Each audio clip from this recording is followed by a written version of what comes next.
channel. How is it going, guys? Thank you very much for clicking play. It is episode 15 of Who to Be a Terrier, our Football Manager 2018 series with the mighty Terriers of Huddersfield Town.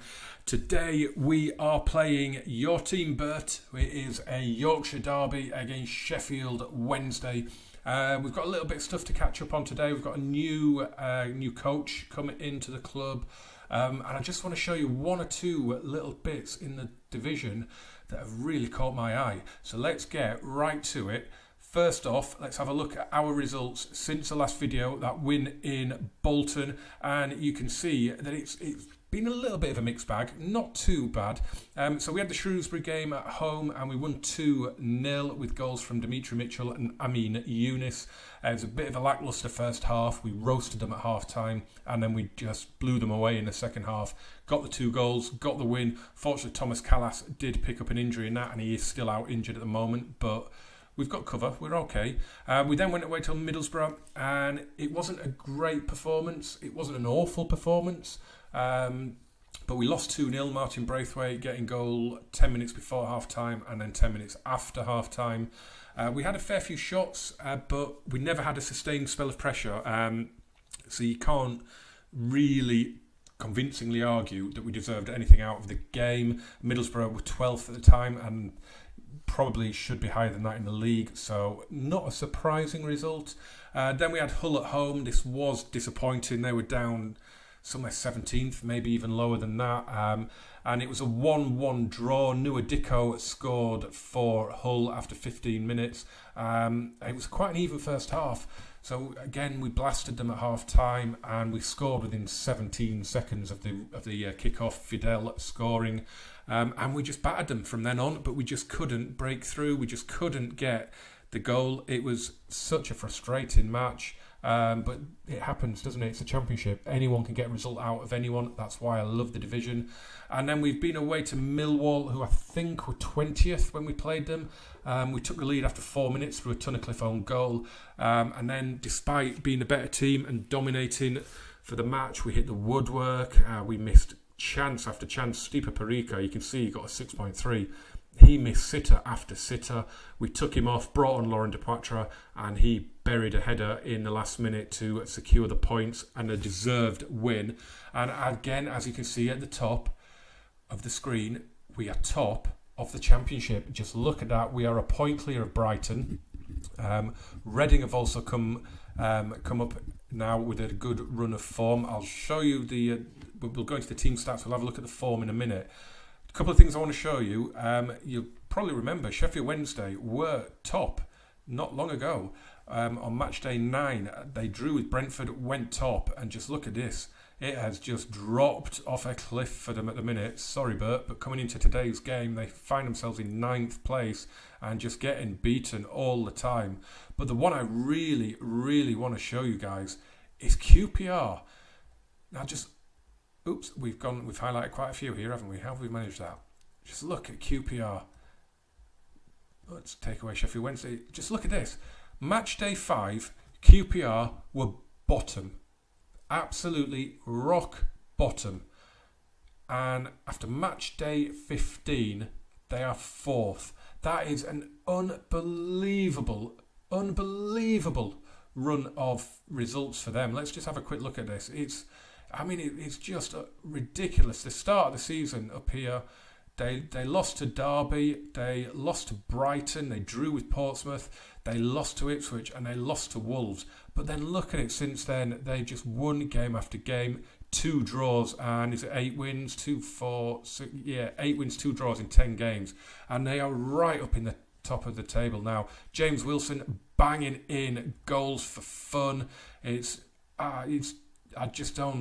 don't get where the forms come from. It's unreal. It really is. You can see James Wilson here now is on 8 goals. Colin Quaner, bizarrely, is still top of the scorers chart. It's absolutely ridiculous. It really, really is. Preston have just dropped away a little bit, but we can see the usual suspects are starting to make their moves, aren't they? 15 games in, we're a third of the way through the season now, of course. So the league table is starting to take shape nicely. You will still get teams making a run or dropping off, but We're bang on 2 points per game on average at the minute. Got to be happy with that. I said we brought in a new coach, and it was prompted by one of the staff training reports. Now, normally, when it says players are unhappy with the training, either the individual or anything, I ignore it because you'll do what you're told. But this one said there was quite a few players like De Poitre, Pritchard, Ryan Brewster, Chris Lerver were unhappy with the attacking training. They felt there wasn't enough quality. So I went in and I had a look, and I was the only one with attacking training. As you can see, when I set myself up, gave myself good man management, good motivating, and then it was tactical and attacking and fitness were my areas of expertise.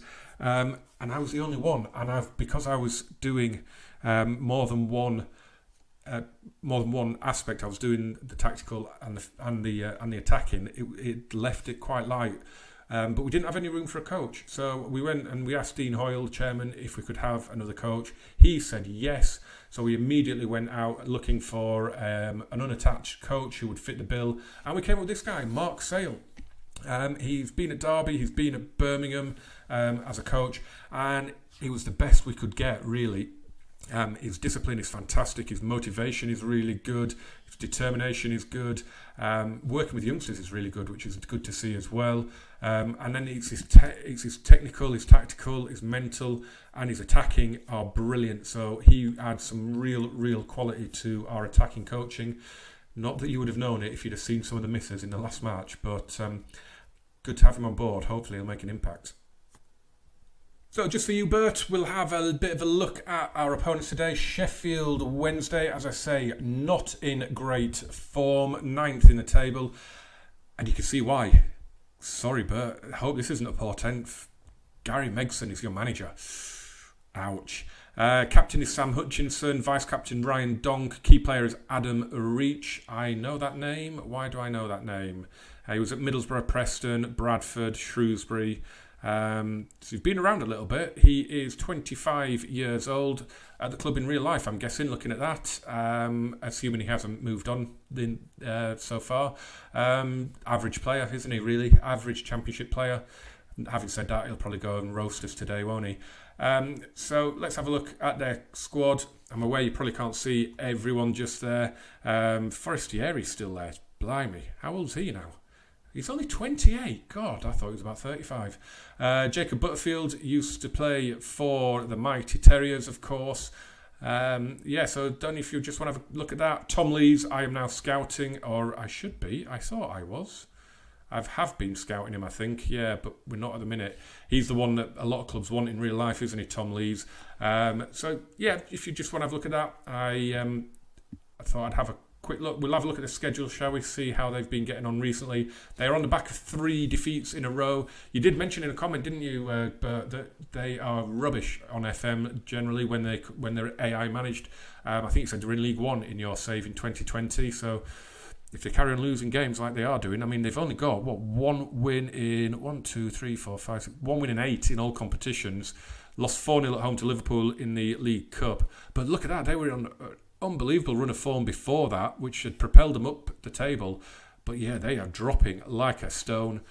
Again, Gary Megson's in charge. What are you thinking? Quick look at the form table before we go in then, as I promised. Reading, top of the form table at the minute. 4 wins and a defeat. Brighton with 3 wins and 2 draws, as are QPR. Of course, they're on that unbelievable run of 10 matches so far. So we're 4th, 3 wins, a defeat and a draw, which isn't too bad, I guess. Where are Sheffield Wednesday? They are going to be quite low down. There they are, look. They are 3rd bottom with 3 defeats in a row, as we've just seen, a win and a draw.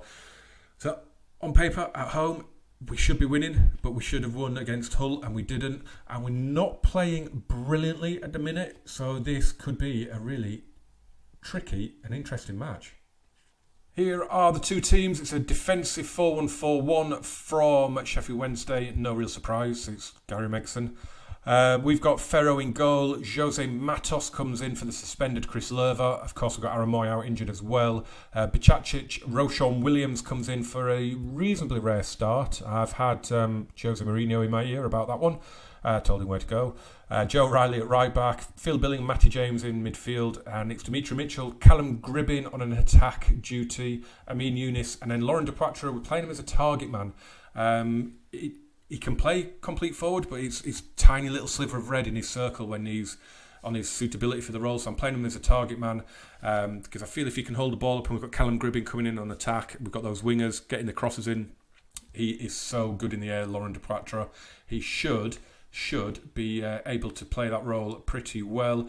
So we're just calmly going to say, get out there, carry on from where you left off in the last match, and we are just going to calmly tell each individual group of players that we have faith. Sorry, Bert, I want a big win today and I want 3 points on the board. Come on, Town.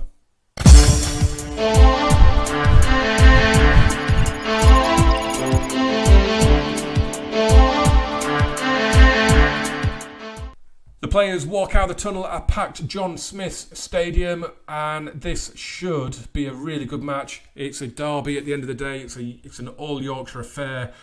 Form can go out of the window in these matches. It's a bit like a cup tie at times, isn't it? A derby. It doesn't matter what form you're in coming into them. Anything can happen. Jose Matos to take the throw, and we've given it away. The rain is pouring down here in Huddersfield. Jose Matos has the ball now, though, across to Roshan Williams.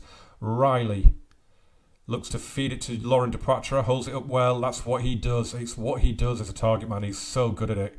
Callum Gribbin, Joe Riley again. Nice possession, 69% so far. I mean, Younis, get the cross in. He does. Depoitre heads it back. Oh, and they were a bit of a flap in defence there, and Mitchell is tackled. It was a miss-hit cross. I'm not really sure why that was a highlight, I'll be honest. That wouldn't have even been a highlight on comprehensive. Why is it a highlight on extended? Derby have got a goal. Middlesbrough have got 2-0 up inside 9 minutes. Goals are flying in now. Shrewsbury lead at Ipswich. Bolton lead at Wolves. That's a bit of a shock. Gribbin takes his corner out to Younis with the low drive. Bicacic has turned it in, and it counts. It's in. Ermin Bicacic scores his first goal for the club.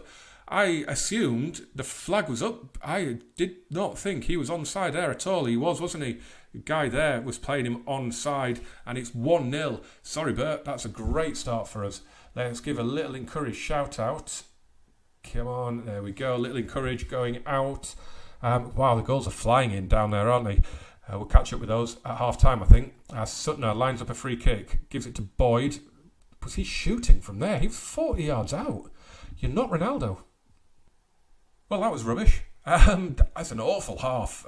You can see from the stats. I mean, 61% possession. How have we only had 5 shots on goal? We had no highlights since that ridiculous 40-yard shot that got blocked. That's the only sequence of highlights we've had. It's just gone through from there right to half-time. Absolutely ridiculous. It's been more interesting watching all the scores come in, to be honest. So at the minute, Villa are winning at Blackburn. Hull and Brighton are drawing. What else have we got going on? Red cards at Ipswich and Portsmouth, and both teams losing at home as well. That's not good for them. Brighton are 1-1 with Hull, aren't they? So we are getting clear of Brighton as things stand. I think that will put us 3 points clear, I think, at the minute. So we're going to get into them, though, and this is really tricky because we haven't played well at all, but we're winning. So I don't know whether I should say I'm not happy, because generally I'm not, but we're winning. Is that going to demoralise the team? Or I'm just going to say, don't think the job is done. Billing looks stressed, everyone else looks okay. I think that was the right way to go. I think if we'd have said we're not happy, that might have not gone down too well. So let's hope that was the right choice. So Zhao gets the game underway for Sheffield Wednesday. What have they got to offer in the second half? What have we got to offer in the second half? Let's find out, shall we? It is just an awful game so far. 5 shots for us, 2 for them, 1 on target each. Ipswich scored 45 plus 3. Are they carrying on later than us, are they? Zach Clough has scored for Forest. And 10 minutes in, and nothing happening again. This is awful, isn't it? Here we go. Highlight. Mitchell lays it off to Billing. Cleared away. And that is what our highlights have been reduced to. In a desperate attempt to get something going in this final half an hour, Alex Pritchard and Ayothi Perez are coming on for Billing and Gribbin. I mean, just look at those player ratings. I mean, it's terrible, isn't it? Lauren Departure on a 6.3. Haven't seen him touch the ball yet. Come on, boys. What is going on? Jose Matos takes the throw. Here's Pritchard to Mitchell. Matty James gets a shot away. It's blocked. I mean, Eunice has it now. Go on, get right out to that touchline, son. Great run. And a free kick given. Naylor brings him down. No yellow card, but we will see the free kick. And Departures fired it wide. Rochon Williams nodded it down. And that's as good as it gets. Williams plays it forward to Pritchard. We're getting highlights. That's the main thing. There's the rubbish, but we're getting highlights. Here's Dimitri Mitchell. Get past him. Skin him. There you go. There you go. Ball comes in. Straight to the keeper. What the heck is going on? Cleared away by the keeper then. And Riley picks it up. And again, loose possession from Wednesday. Eunice. Oh, lovely clip ball to Riley. This should be 2-0. In he goes for Departure and he's headed it wide. Just over 22 minutes to go, and in a role reversal from the last game, Lauren Departure is going off after missing a couple of meh chances, and Stipe Parika is coming on. Let's see if he can do what Lauren did in the last game and seal the points. Jose Matos takes a free kick to Pritchard. Ayothi Perez, Parika, Eunice with a rubbish shot. 10 shots we've had, 1 on target. Big news coming in from the Amex in Brighton, you can see it there. They had a man sent off, Scalotto was sent off, and Hull scored soon after that. So that, I think, with Derby winning, puts Derby into second. I've had a quick look at the league table off camera, and I think that puts Derby into second, but it will put us 4 points clear should we win this match. That is going to be a good old gap to have after, 15, 16 games. I'll be well happy with that. But the ball is played forward, and substitute Hooper is onto it, and that is woeful. Sutton takes a free kick. Gary Hooper hits one. It's in the crowded box, and there was about 6 players offside there, wasn't there? We will take the free kick. Fernandez lifts it downfield. Ayothi Perez, who has picked up a knock, did well there though, and he runs onto it here, and he's got Parika in the middle, and there is Stipe Parika, and he's headed straight at the keeper. That was his chance, and it would have been almost an identical goal to the one Lauren Departure scored in the last match down at Millwall.